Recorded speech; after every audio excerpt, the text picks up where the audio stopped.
আচ্ছা, তোমার ফোনে এই যে অভিদীপ্তা বলে নাম্বারটা সেভ করা, কিন্তু প্রোফাইল পিকচারটা এমন ছেলেদের কেন? তুমি আমার পাসওয়ার্ড জানলে কি করে? আর অভিদীপ্তা আমার বান্ধবী, ওর ভাই যখন ওর ফোনটা ইউজ করে তখন নিজের ফটো লাগিয়ে নেয়। আমি আগে থেকেই জানতাম তুমি এটা বলবে। অ্যাকচুয়ালি এটা অভিদীপ্তা নয়, অভিদীপ্ত।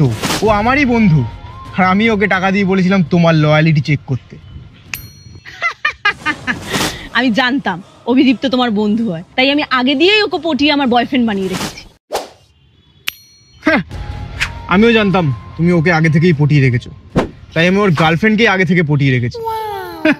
আমিও জানতাম তুই আমার গার্লফ্রেন্ডকে পটিয়ে রেখেছিস, তাই আমি তোর গার্লফ্রেন্ডের সাথে মিলে এই প্ল্যানটা বানিয়েছি যাতে তোর সত্যিটা বার করতে পারি। আমিও জানতাম যে তুই আমার গার্লফ্রেন্ডের সাথে মিলে এই প্ল্যানটা বানিয়েছিস, তাই আমি আগেই তোর গার্লফ্রেন্ডের থেকে রাখি পরে নিয়েছি। ছি, তুমি আমাকে এরকম ভাবতে পারলে? Baby sorry, baby baby baby sorry. আমি আগে দিয়েই জানতাম তুমি ওর গার্লফ্রেন্ডের থেকে রাখি পরে নিয়েছো, তাই জন্য আমি আমার 3 নম্বর বয়ফ্রেন্ডের সাথে ফোন পেতে চ্যাট করি। আমিও জানতাম যে তুমি তোমার 3 নম্বর বয়ফ্রেন্ডের সাথে ফোন পেতে চ্যাট করো। একটা মজার কথা, ওটা তোমার 3 নম্বর বয়ফ্রেন্ডের না, আমারই নাম্বার।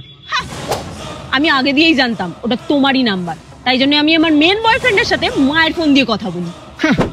আমি জানতাম যে তুমি তোমার মেন বয়ফ্রেন্ডের সাথে তোমার মায়ের ফোন থেকে কথা বল, তাই আমি তোমার মায়ের ফোন চুরি করে তোমার মেন বয়ফ্রেন্ডকে আমার বানিয়ে নিয়েছি।